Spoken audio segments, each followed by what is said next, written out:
السلام علیکم۔ اہل حیدرآباد کی یہ خوش قسمتی ہے کہ آج ہمارے درمیان ہندوستان کے ایک مایہ ناز صحافی موجود ہیں۔ صحافی تو ہندوستان میں بہت سارے ہیں، لیکن ایک جید عالم اور ایک جید صحافی، یہ دونوں چیزیں ایک ہی شخصیت میں جمع ہوئی ہیں۔ مولانا انصار عزیز ندوی صاحب، سیدھی بات چینل جس کو پورے ہندوستان میں دیکھا جاتا ہے، اس کے فاؤنڈر بھی ہیں، ایڈیٹر بھی ہیں۔ آج حیدرآباد اتفاق سے آئے ہوئے تھے تو ہم نے یہ موقع غنیمت جانا۔ انصار عزیز ندوی صاحب، بہت بہت شکریہ آپ تشریف لائے۔ میں بہت مختصر سوالات کروں گا کیونکہ آج کی سامعین بہت مختصر سننا چاہتی ہے، طوالت نہیں۔ تو میرا ایک سوال یہ ہے جو ہر مسلمان کو بے چین کیے ہوئے ہے کہ فیشیزم کا بڑھتا ہوا طوفان اب مسلمانوں کو، دلتوں کو، کرسچنوں کو، کسانوں کو اور مظلوم طبقات کو جن کی آواز نہیں ہے، ان کو اب ہندوستان میں شاید زندہ رہنے نہیں دے گا یا پھر مکمل غلام بنا کر رکھے گا۔ تو اس سلسلے میں آپ کیا سوچ رہے ہیں؟ کچھ بتائیے۔ دیکھیے، اصل میں جو ہے اس وقت جو نفرت کا ماحول بھارت میں ہے، یہ آج کا ہے نہیں ہے۔ جو پرانے زمانے میں چلتا تھا اس کو نئے طرز سے لایا گیا ہے۔ آپ اٹھا کر کے دیکھ لیں بھارت کی ہسٹری کو، تو اس وقت بھی دلتوں کے ساتھ جو ہوا ہے، جس کو پچھڑا طبقہ کہا جاتا تھا یا سماج میں جس کو دھتکارا گیا ہے، تو اس وقت جو ہے اسلام نے جس طرح تیزی کے ساتھ بھارت میں آیا اور انسان کو اپنی پہچان بتائی، اور اسلام کا جو اصل پیغام تھا کہ اونچ نیچ نہیں ہے، کوئی بڑا چھوٹا نہیں ہے، سب ایک ہیں، تو اس نے ایک مخصوص قوم پر بہت کاری ضرب لگائی، جو یہ سمجھتے تھے کہ میں ہی ہوں، ہم ہی ہیں، اور باقی سب جو ہے کیڑے مکوڑے۔ ان کی نظروں میں ان کی ذات کو یا ان کی چیز کو چھوڑ کر کے ہر شخص جو ہے وہ کیڑا مکوڑا ہی تھا، اور ان کے ساتھ جو سلوک کیا جاتا تھا، بالخصوص دلت برادری کے ساتھ، آپ جانتے ہوں گے۔ ایسی صورتحال میں جب بھارت میں آج سے کئی سو سال پہلے اسلام نے جو قدم رکھا، تو اس موقع پر اسی جو ہے تفریقے کو مٹا دیا، تفریقے کو مٹایا، انصاف کا بول بالا ہوا، لیکن اس انصاف کے بول بالے کو آج نئی شکل میں دینا چاہ رہے ہیں۔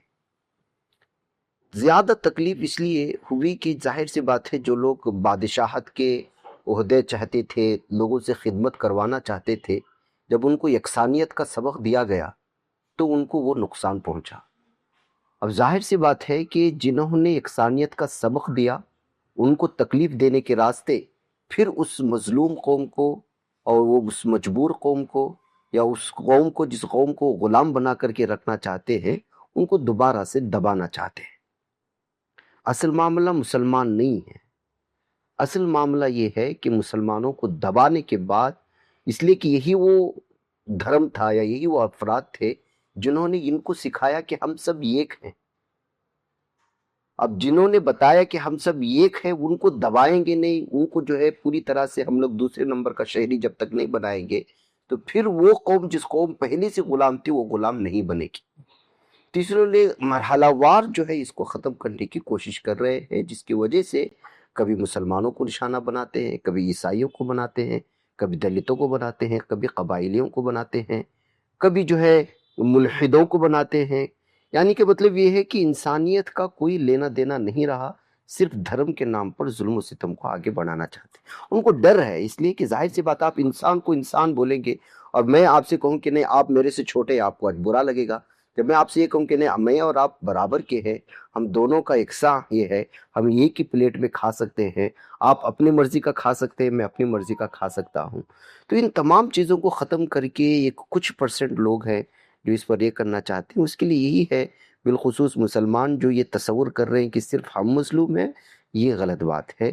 اس وقت بہت بڑی طبقہ ہندوستان کا وہ مظلوم ہے، ان کو ساتھ میں لے کر کے اس ظلم کے خلاف اگر بولنے کی کوئی بھی ترتیب ہو، اس ترتیب کے ساتھ اگر مسلمان جڑ جاتے ہیں، ایسے بہت سارے افراد ہیں، بہت ساری تنظیمیں ہیں، جی، ان تنظیموں کے پاس مال نہیں ہے، ان تنظیموں کے پاس سوچ نہیں ہے، ان تنظیموں کے پاس قیادت کرنے کی طاقت نہیں ہے، مسلمانوں کے پاس ہے۔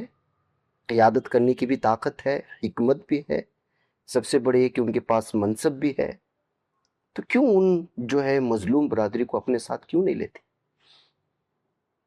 وہاں کے لوگ پکار رہے ہیں آئیے ہمارے ساتھ بیٹھیے، ہم سب مل کر کے اس مسائل کو حل کریں گے، ایک ساتھ چلیں گے۔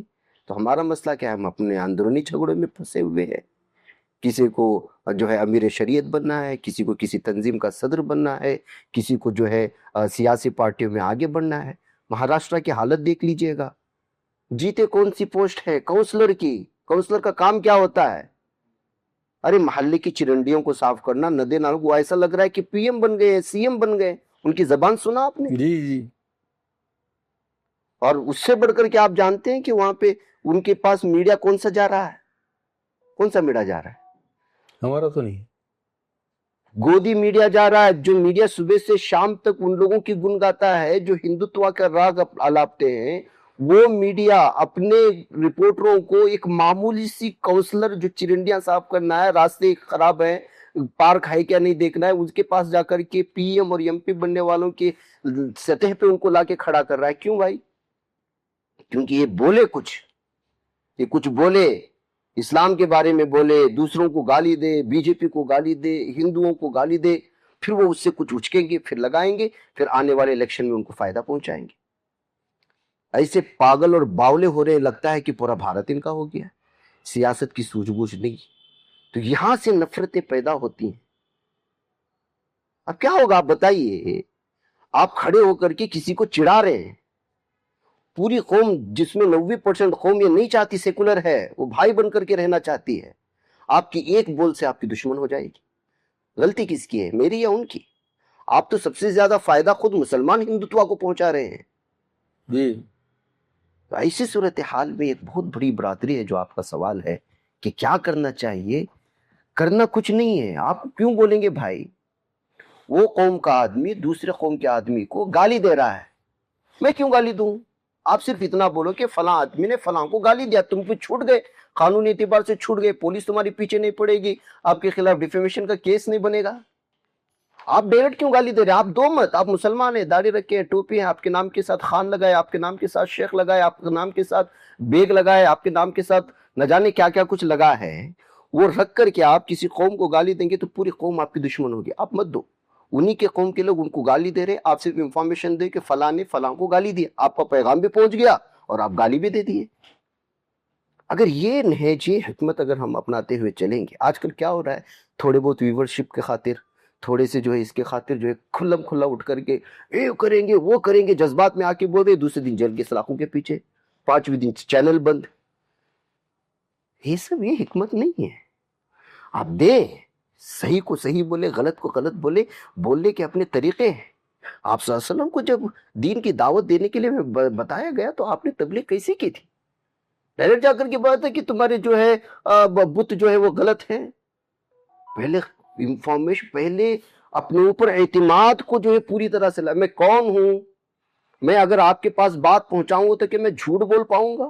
پہاڑ کی گھاٹی پر کھڑے ہو کر کے پہلے اعتماد کر لیا، نہیں نہیں نہیں آپ نہیں بول سکتے، جھوٹ کبھی نہیں بولا۔ تو پھر سنو، آج کیا ہو رہا ہے، ڈائریکٹ جا کے گالی دے رہا ہے، اس کے نہ بیک گراؤنڈ اس کو معلوم ہے نہ کچھ معلوم۔ یہ حکمت نہیں ہے۔ سیرت پاک کی کتابیں ہم پڑھیں گے تو ہر پرابلم کا سولوشن موجود ہے۔ یہ بھارت کا ایک کون سا ہے؟ کیا 1947 میں جتنے علماء کرام کو پھانسی کے پھندے پر چڑھایا گیا تھا اور گولیاں مار دی گئی تھی، اس سے بڑا کوئی مصیبت آئی ہے بھارتیوں پر؟ اتنی بڑی مصیبت تو آئی نہیں۔ انگریزوں نے جتنا ظلم ڈھایا ہے، کیا اس طرح کا کوئی ہے؟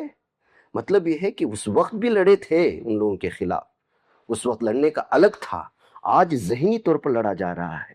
آج جو ہے آپ کو پوری طرح سے آپ کی جانوں سے کوئی لینا دینا نہیں، ان کو جی آپ کی جانوں سے کوئی لینا نہیں، بولتے رہو بھارت میں رہو لیکن غلام بن کر کے رہو۔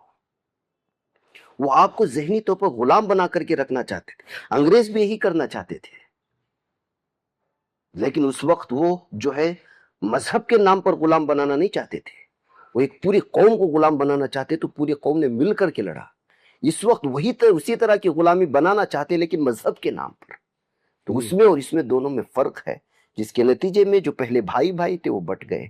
تو اس وجہ سے ایک بہت بڑا طبقہ اس وقت ہندوستان میں جو جن لوگوں کو وہ کہتے ہیں کہ ہمارے مذہب کے ہیں، جبکہ یہ لوگ کہتے ہیں کہ ہم ان کے مذہب کے نہیں ہیں، وہ ان کی پہچان بتانا چاہتے ہیں کہ فلاں ہے، لیکن ہم ان کو بتاتے ہیں کہ نہیں ہے، تو ان کو اپنے ساتھ وہ تیار بیٹھے ہیں، وہ ہماری قیادت سیادت سب کو تسلیم. اور بہت سارے علماء اندرونی سطح پہ کام بھی کر رہے ہیں، اللہ تعالیٰ اس میں کامیابی دے گا. یہی اس وقت کا سلوشن ہے. ڈائریکٹ اٹیک کریں گے تو آپ جو ہے پھنسیں گے، کیونکہ عدلیہ ان کی، پولیس ان کا، نظام ان کا، ساری طاقتیں ان کے قبضے قدرت میں، ان کے قبضے میں. قبضے قدرت میں بتایا لفظ غلط ہے، ان کے قبضے میں ہے. تو ظاہر سی بات ہے کہ جو ہے اس کے سولوشن کے لیے ہم کو یہ ساری چیزیں کریں. ایک چیز جو محسوس ہو رہی ہے کہ ہندوستان کی 70-75 سالہ آزادی کی تاریخ میں اس سے پہلے بھی اسلامک فوبیا، اینٹی مسلم کارروائیاں ہوتی رہی ہیں، لیکن کہیں عدلیہ یعنی جوڈیشری نے آ کر بچایا مسلمانوں کو، کہیں ایڈمنسٹریشن نے، کہیں کسی نہ کسی طریقے سے بچ گیا. لیکن پہلی بار ایسا ہو رہا ہے کہ military, police, judiciary, media, administration, یہ تمام کے تمام بے بس، ہیلپ لیس، مایوس، مکمل غلام بن چکے ہیں ایک فاشزم کے. ان کے ذہنوں میں یہ جو بٹھایا گیا ہے کہ مسلمان دشمن ہے، مسلمان انویڈر ہے، مسلمان فارنر ہے. تو جن بچھڑے ہوئے طبقات یا جن مظلوم طبقات کی مدد کے لیے ہم آگے بڑھنا چاہتے ہیں، ان طبقات کے ذہنوں میں سب سے پہلے تو یہ بٹھایا گیا ہے کہ پہلے تو مسلمان دشمن ہے ہمارا، اس کو ہٹاؤ، ہم خود لڑیں گے. تو آسانی سے وہ بھی کرش ہو رہے ہیں، مسلمان تو کرش ہو ہی رہا ہے. صحیح بات. ان طبقات کی جن کے بارے میں آپ نے بات کی ہے، ان طبقات کو کیسے سمجھایا جائے کہ ہم مسلمان تمہارا دشمن نہیں ہے، تمہارا دشمن کوئی اور ہے. جی نہیں، وہ لوگ سمجھ رہے ہیں، وہ لوگ سمجھ رہے ہیں، اور سمجھانے والے بھی ان کی قوم میں بہت سارے لیڈران ہیں. لیکن مسئلہ یہ ہے کہ جو ہے ان کو منظم نہیں کیا جا رہا ہے. میں مثال کے طور پر سمجھاتا ہوں. اب یو پی میں مایاوتی ہے، یہ بھی تو اسی برادری سے تعلق رکھتی ہے، جی جی، ہے نا. اس کی اپنی الگ ٹیم ہے. اس کا جھکاؤ کس کی طرف ہے؟ وہ کبھی بی جے پی کی طرف جھکاؤ ہے. جی، مہاراشٹرا کی طرف آئیں گے تو آپ وامن مشرام اور پرکاش امبیڈکر، یہ لوگ بھی بڑے لیڈران ہیں ان کے قوم کے. لیکن آپ دیکھیں ان کو جو ہے کس طرح سے دور کیا جاتا ہے، اور ان کے، جبکہ ان کو جوڑنے کی کوششیں ہونی چاہیے. اب اسی طرح آپ کی تلنگانہ میں اور آندھرا پردیش میں ایسے کئی لیڈران مل جائیں گے جو بکھرے ہوئے ہیں. اسی طرح آپ کرناٹک میں آ جائیے، وہاں لنگایت طبقہ اپنے آپ کو مانتا ہی نہیں ہے کہ جو ہے ہم لوگ فلاں قوم سے تعلق رکھتے ہیں، فلاں مذہب سے تعلق رکھتے ہیں، ان کو جوڑا جاتا ہے، جبکہ بہت بڑا طبقہ ہے. وہ سیاست میں اس کا اپنا کردار ہوتا ہے. اور ان سبوں کو معلوم ہے. عیسائیوں کو تو اس سال بہت زیادہ معلوم ہو چکا ہوگا، کیونکہ اس سال دسمبر اور نومبر کے مہینے میں ان پر جو ظلم و زیادتیاں ہوئی ہیں، ابھی 2 دن پہلے تو ایک پادری کو مار کر کے اس کو گوبر کھلایا گیا ہے. ابھی گوبر کھلایا گیا؟ ہاں، ابھی اس کی وائرل تصویر ابھی میرے موبائل میں موجود ہے. جس پر ظلم نہیں ہو رہا ہے سب لوگ جانتے ہیں، لیکن 100 سال کی محنت ہوئی ہے. آپ نے کہا نا کہ سب پر جو ہے بے بس نہیں ہے، یہ اپنے لوگوں کو 100 سال کی اس میں تیار کیا. آئی پی ایس، ابھی آؤٹ آف کیمرے کے باہر میں نے آپ سے بات کر رہا تھا کہ آئی پی ایس، آئی ایس افسران کی جو اس وقت، یہی تو وہ لوگ ہیں جو قانون بناتے ہیں، یہی تو وہ لوگ ہیں جو، ظاہر سی بات ہے ہمارے یہاں وکیل تیار نہیں ہو رہے. اب ایک جج بننے کے لیے آپ اندازہ لگائیں، چھوٹے سے سول جج بننے کے لیے، اپنے ضلع کے جج بننے کے لیے آپ کو وکالت کی ڈگری مکمل کرنے کے بعد میں LLM جو ایگزام ہوتا ہے ان لوگوں کا، 3 سال کی پریکٹس ضروری ہے. جی، وہ جا کر کے اپنا ضلع کا یا اپنا مقامی جج بنتا ہے. اب وہی جج کو جو ہے ہائی کورٹ تک جانا ہے تو اس کو کتنے سال پریکٹس کرنا ہے؟ 5 سال، 7 سال. اور پھر اس کے بعد وہاں جا کر کے وہ ایگزام دے سکتا ہے، مینس کلیئر کر سکتا ہے، انٹرویو کلیئر کر سکتا ہے. اتنی ساری محنتیں کرنے کے بعد میں ایک آدمی ہائی کورٹ کا جج، پھر جو ہے سپریم کورٹ کے جج تک کا اس کا پوزیشن بنتا ہے. کتنے مسلمان ہیں، کتنی ایسی تنظیمیں ہیں جو اس کی طرف ترغیب دے رہے ہیں، کتنی ایسی تنظیمیں ہیں جو اپنا زکوٰۃ کا پیسہ سارا کچھ دیگر چیزوں میں ملا رہے ہیں، تو کم سے کم اس کا کچھ حصہ اس کے لیے لگائیں. کتنے آئی پی ایس افسر کو اب آج کل اس سلسلے میں نیٹ ایگزام دینا چاہیے، میڈیکل کے پیچھے بھاگ رہے ہیں، ڈاکٹرز بننا ہے. ارے ڈاکٹرز تو لٹے رہے ہیں، ICU میں مردے کو رکھ کر کے 200 کی بل بناتے ہیں. ہے نہیں ہے؟ جی جی بالکل. رشوت ستانی حد سے زیادہ کچھ وکلا ہیں مسلمانوں کے. آپ ان کو جا کر کے کیس دیجیے گا، پہلا بولتا ہے کہ صرف رائے مشورہ دینے کے لیے 500 لگیں گے. ایک مظلوم آدمی آپ کے پاس آیا ہے اور آپ سے رائے پوچھ رہا ہے کہ بھائی یہ معاملے میں پھنسا ہوا ہوں، کچھ آئیڈیا دو. وہ آئیڈیا دینے سے پہلے اپنی فیس بتا رہا ہے. آپ ایسے وکلا کو، ایسے آئی پی ایس افسران کو لے کر کے اپنے قوم کی جو ہے اس کی باتیں کر سکتے ہیں آپ؟ یہ تربیت نہیں ہوئی ہے. تربیت 100 سال انہوں نے کیا ہے. انہوں نے اپنے آئی پی ایس افسران کو تیار کیا، آئی ایس افسران کو تیار کیا. انہوں نے جو ہے اپنے وکلا کو، اپنے ججوں کو، ہر سسٹم میں اپنے آدمی کو بٹھایا. تو ظاہر سی بات ہے کہ آج انہوں نے کہا پیسہ ہم نے خرچ کیا ہے. جتنے لوگ آج سے، جتنے بھی میڈیا کے، آپ اٹھا کر کے دیکھ لیجئے گا، کانگریس کے دور میں جتنے بھی میڈیا کے اینکرز تھے، بڑے بڑے ایڈیٹرز تھے، ان کی بول کیا تھے، اور 2014 کے بعد ان کے بول کیا ہے، ان کی سوچ کیا ہے، ان کے تھاٹس کیا ہے، ان کا تصور کیا ہے، ان کا تخیل کیا ہے، وہ کیا پیش کر رہے ہیں، کیا پروس رہے ہیں. مطلب یہ ہے کہ اندرونی سطح پر وہ ٹرینڈ تھے، موقع کی تلاش میں تھے. جی یہ وہ موقع ملا، انہوں نے تیار کیا.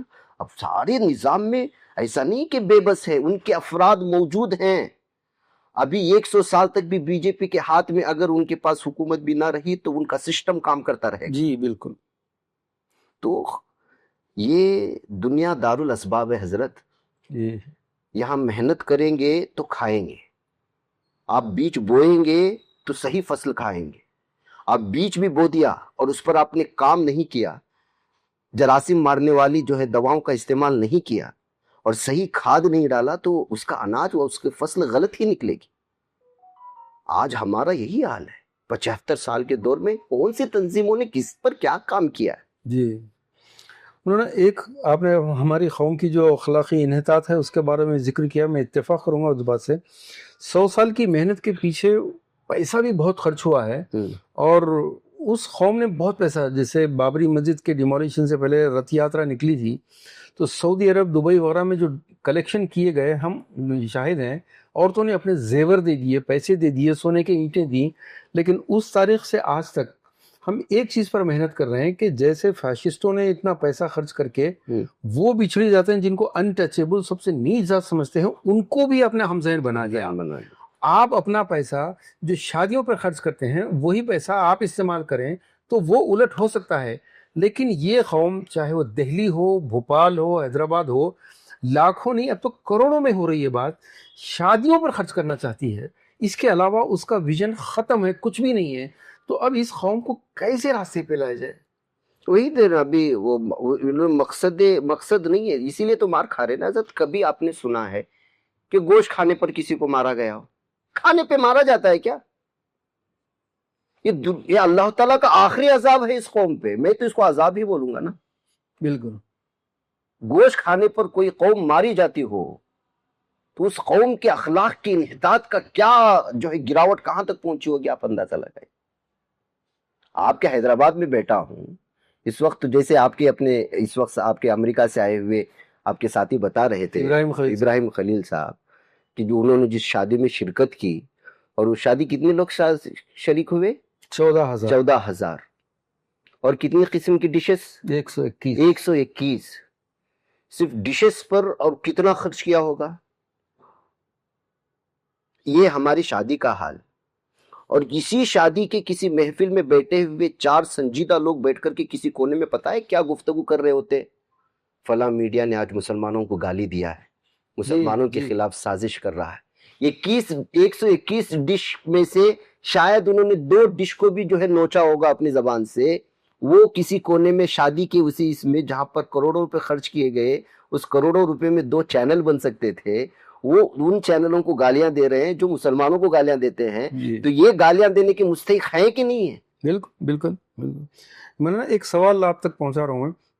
ابھی ہم نے ہمارے چینل کے اوپر مولانا سجاد ندوی صاحب کی ایک ویڈیو، حیدرآباد کا ایک شخص نے 16 کروڑ روپے کی شادی کی، اس کے بارے میں انہوں نے بیان کیا، اور ان کا ایک جملہ تھا کہ پھر اس قوم پہ لنچنگ کی عذاب کیوں نہیں آئے گا.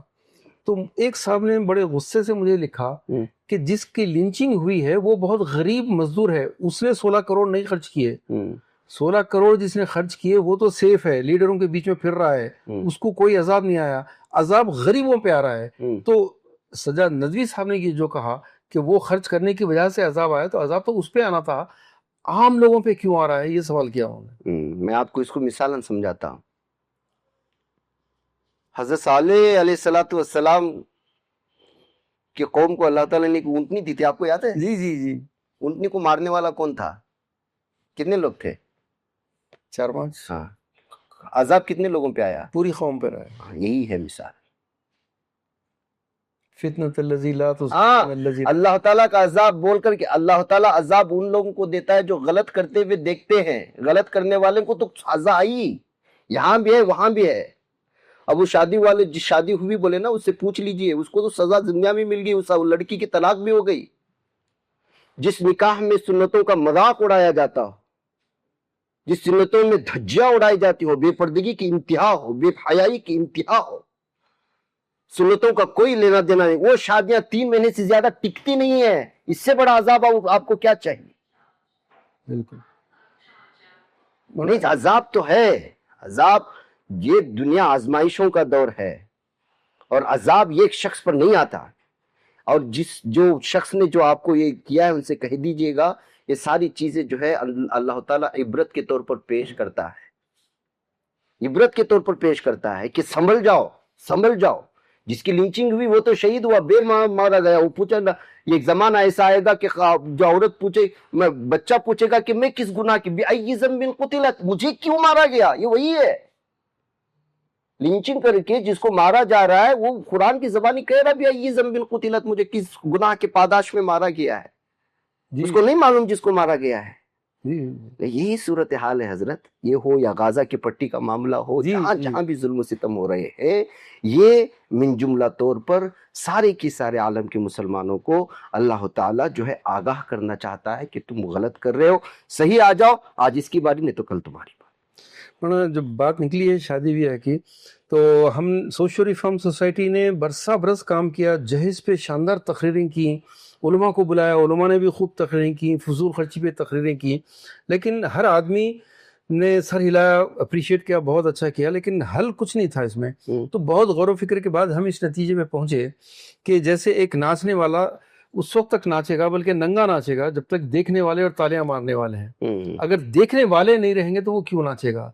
تو ان شادیوں کے کرنے والے تو ہوں گے جو بھی گناہگار ہوں گے، ان میں شرکت کرنے والے اس کا دعوت نامہ مسکراہٹ کے ساتھ قبول کر کے مبارکباد دینے والے، گلے ملنے والے، جا کے نوالے اتارنے والے، اصل مجرم یہ ہیں. شرعی طور پر ایسی شادیوں میں جا کر کھانے کے تعلق سے تو ہم نے یہ کیوں ہے بدعت، یہ حرام ہو یا نہ ہو، لیکن کتنے حرام کے راستوں پہ لے جا رہا ہے، اس لیے سد ذریعہ کے طور پر یہ خود حرام ہے. یہ بہت کوشش کی، لیکن سوری ٹو سے آپ کی شان میں گستاخی نہ ہو جائے، میں ڈر رہا ہوں، سب سے بڑی رکاوٹ بنے علماء. یہ اہل جو مشہور مسلک ہیں، یہ سب سے بڑے مسلک بن گئے، اور انہوں نے کہا کہ نہیں نہیں، جہیز حرام ہے، یہ بارات کے کھانے غلط ہیں، یہ مانگنی، یہ مانڈا، یہ سب غلط ہیں، لیکن اگر لڑکی والے خوشی سے دے رہے ہوں تو جائز ہے. ان لوگوں نے یہ جو چور دروازہ کھول کے عام عوام کو ہم سے بدزن کر دیا. یہ آپ نے صحیح کہا ہے. اس سلسلے میں جو ہے علماء کرام کو کوئی صحیح فیصلہ، ٹھوس فیصلہ لینا چاہیے. اب رشوت خوشی سے دے یا جو ہے یہ لے، رشوت الراشی والمرتشی کلاہما فی النار. رشوت دینے والا لینے والا دونوں کے دونوں جہنمی ہیں. اب رشوت میں خوشی سے دے رہا ہوں، کون خوشی سے دیتا ہے بھائی؟ جی جی بالکل. اب پولیس کی مصیبت سے بچنے کے لیے، اپنی زمین کا کام کروانے کے لیے، اپنے پھنسے ہوئے معاملات کو حل کرنے کے لیے بادل ناخواستہ وہ پیسہ دیتا ہے، جس کو وہ گفٹ بول رہا ہے، یہ اس کو رشوت بول رہا ہے. بالکل. دھرم اس کو رشوت بولتا ہے، انسان اس کو یہ بولتا ہے. اب ظاہر سی بات، آپ کن علماء کے سلسلے میں آپ بات کر رہے صحیح نہیں، یہ تو غلط ہے. چور راستہ جس طرح سے بھی دیکھیے، پیشاب کا خطرہ پورے بالٹی میں گرے یا پورے بالٹی کا پانی پیشاب میں گرے، پانی نجس تو یہ ہے. جی جی جی ہے نہیں ہے، بالکل. یہی ہے اس کی مثال. یہ ہے. اب کوئی کہہ رہا ہے کہ نہیں وہ ادھر سے، ظاہر سی بات ہے وہ غلط ہے. اب میرے جیسا داڑھی ٹوپی اچھا رکھ کر کے، اچھا مولانا عالم ندوی قاسمی تمام لگا کر کے کوئی بھی چیز کو جائز بول دیں گے تو آپ قبول کرنے والے کون ہیں بھائی؟ آپ کو تو بھی اللہ تعالیٰ نے ذہن دیا ہے نا، عقل سلیم آپ کو بھی تو نوازا ہے. آپ بھی تو سوچئے.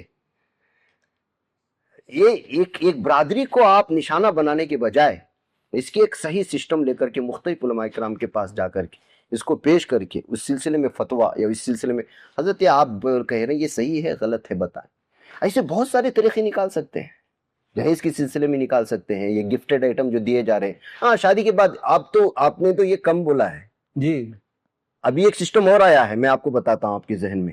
جی اب وہ شادی میں دیں گے تو ادھر ادھر دیں گے تو کیا تو بولیں گے رے بابا بول کے ابھی بنگلور میں کیا کرتے بولے تو شادی کے 2 مہینے کے بعد وہ جمعے کی دعوتاں کرتے نا ادھر دیتے ہے نہیں ہے.